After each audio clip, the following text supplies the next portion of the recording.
लंबे बाल वाली सास। सास बहू की उम्र में माँ बेटी जितना फासला होता है, लेकिन फिर भी ना बहू को सास में माँ और ना ही सास को बहू में बेटी दिखती है। कैसे? ओहो, ये बाल भी ना संभाले नहीं संभलते, इतने लंबे और काले। देखने वाले तो कहते हैं कि बहू सास और सास बहू लगती है। कौन है ये लोग माँ जी? मुझे तो नहीं दिखते जो सास को बहू समझ रहे हैं। अरे चल छोड़ ना, जा चाय लेकर आ जा और किचन में मेहंदी भिगा देना। और हाँ, दोपहर को पार्लर वाली आ रही है मेरे हेयर स्पा के लिए, तो जरा गर्म पानी तैयार करके भाप की तैयारी भी कर देना। बहू खुद के बाल देखती है जो सूखे, बेजान और बेतरीके से बंधे होते हैं। बहू किचन की तरफ जाती है। यहाँ खुद के बालों को संभालने का टाइम नहीं है, ना ही पैसा। लेकिन सास के बालों पर इन्वेस्टमेंट देखकर हैरानी ही होती है मुझे तो। दोपहर को पार्लर वाली सास के बालों को देखकर बोल पड़ती है, ओहो, ये कैसे बाल कर लिए आपने? 2 हफ्ते से मुझे बुलाया नहीं ना, तभी। अरे वो बहू के कारण। मेरे कारण? मैंने कब मना किया था आपको किसी चीज के लिए? अब तू ही मायके चली गई थी ना। अब मैं घर का खाना बनाऊं या फिर बालों की केयर करूं? तू जाकर पानी लेकर आ। इस बार मैं जो मसाज करूंगी ना, थोड़ा महंगा है, लेकिन अरे महंगी की चिंता ना कर, बस ये जो डिम्पल कपाड़िया जैसे बाल है वो शबाना आजमी जैसे ना हो जाए, इसका ख्याल रख। अब क्या था, सास के बाल पर जो बजट था वो घर के किचन के बजट जितना ही था, लेकिन बहू बेचारी करती क्या, बहू जो ठहरी। एक बार सास बहू मॉल में घूमने जाते हैं। माँ जी, एक ड्रेस लेना है, चलिए ना जरा डिजाइनर शॉप तक। हाँ चलो, वैसे भी बाल गीले हैं, थोड़ा बाहर घूमूंगी तो हवा से सूख जाएंगे। सास बहू दोनों मॉल में घूम रही होती है। सासू माँ, वो रहा मेरा स्टोर। अरे रुक, क्या है ये? जावेद हबीब। अरे चल तो जरा देखे तो। हाँ चल देना माँ जी, बस एक ड्रेस ले लो। अरे ले लेना ड्रेस बाद में, किसने मना किया है लेने से।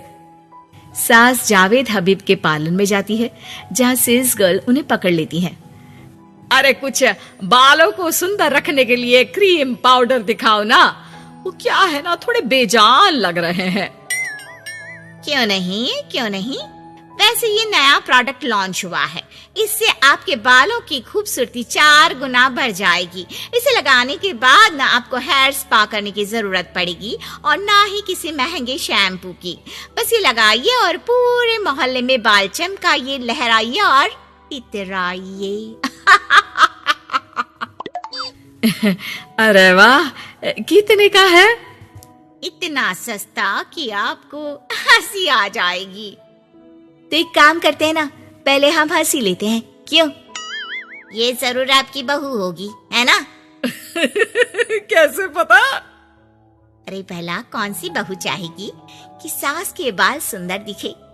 मुझे नहीं लगता कि आप ये प्रोडक्ट ले पाएंगी। एक काम करिए, फिर कभी आइएगा।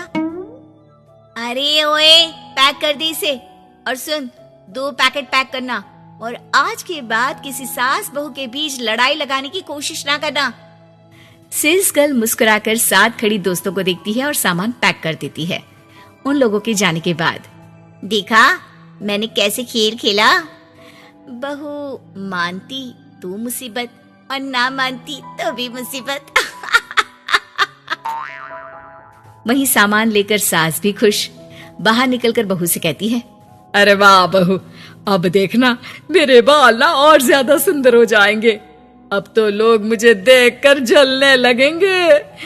वैसे जलन से याद आया, तुझे भी तो ड्रेस लेनी थी ना, चल ले लेते हैं। रहने दीजिए, पैसे किसके पास है जो ड्रेस ले लूं? आप तो अपने बाल लहरा लहरा कर इतराइए। मैं कोई पुरानी ड्रेस ही पहन लूंगी। चलो वो भी ठीक है बहू। देख, हमेशा ना फालतू खर्चे से बचना चाहिए। मैं बिल्कुल फेवर में नहीं थी तेरी नई ड्रेस के लिए, फिर भी तुझे मना नहीं कर पा रही थी। बहू के तो मन में आता है कि सास की इस बात के बाद वो उन्हें इतना अच्छा करारा जवाब दे, लेकिन चुप हो जाती है। सास का बालों को लहराना और इतराना यूं ही चल रहा था। एक दिन, माँ जी, न जाने क्यों चक्कर आ रहा है, लगता नहीं कि मैं काम कर पाऊंगी। मैं अपने कमरे में आराम करने जा रही हूँ। थोड़ी देर बाद पति भी आ जाता है। माँ, शिखा को कहीं देखा क्या? आज बहुत दिनों बाद घर की रसोई से इतनी अच्छी खुशबू आ रही है। मन तो कर रहा है कि बिना चेंज किए ही खाना खाने बैठ जाऊं। अरे बेटा, खाना आज मैंने बनाया है तो घर तो महकेगा ही। तेरी बीबी बीमार बैठी है।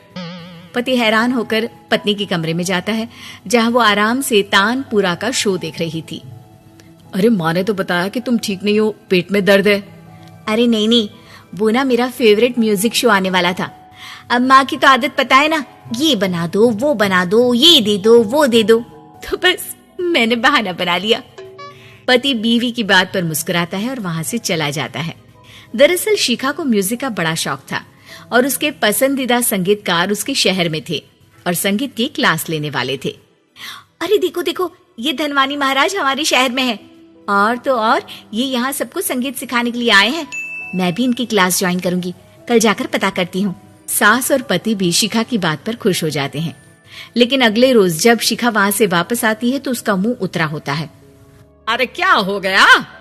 तेरी शक्ल देखकर क्या उन लोगों ने तुझे लेने से मना कर दिया? पहली बार बहू सास के ताने का कोई जवाब नहीं देती और चुपचाप जाकर कमरे में बैठ जाती है, जहां पति कहता है, अरे क्या हो गया मेरी अनारकली, क्यों मुंह लटका रखा है? अरे कुछ नहीं, बस ऐसे ही। सास कमरे के बाहर जाकर खड़ी हो जाती है।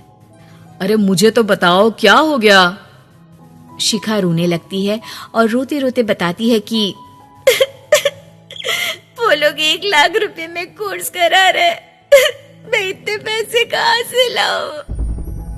पति भी चुप हो जाता है, क्योंकि वो जानता है कि इतने पैसे का तो वो भी इंतजाम नहीं कर पाएगा। देखिए ना, कैसे अपनी कला को बेच रहे हैं, लेकिन गलत भी क्या है, नामी गिरामी है। अरे कोई बात नहीं शिखा, मैं कोशिश करता हूँ किसी से उधार लेने की। जब कोर्स करके तुम खुद की क्लास खोलना, उससे जो पैसे आएंगे उससे फीस भर देना। पति कई लोगों से बात करता है, लेकिन उसे कहीं से पैसे नहीं मिलते। शाम को मुंह लटकाकर पति घर आता है। मैंने काफी कोशिश की, लेकिन कहीं इंतजाम नहीं हुआ। अरे कोई बात नहीं, मैं भी ना क्या करूंगी म्यूजिक सीखकर। वैसे भी कल आखिरी दिन है पैसे जमा करने के लिए। अब इतनी जल्दी कहाँ से आने वाला है पैसा? लेकिन अगले दिन, बहू ये ले पैसे, जा जाकर अपना नाम लिखवा दे संगीत की क्लास के लिए। बहू इतना सारा पैसा देखकर दंग रह जाती है। अरे माँ जी, आप कहाँ गई थी अभी, और ये इतने सारे पैसे कहाँ से आए?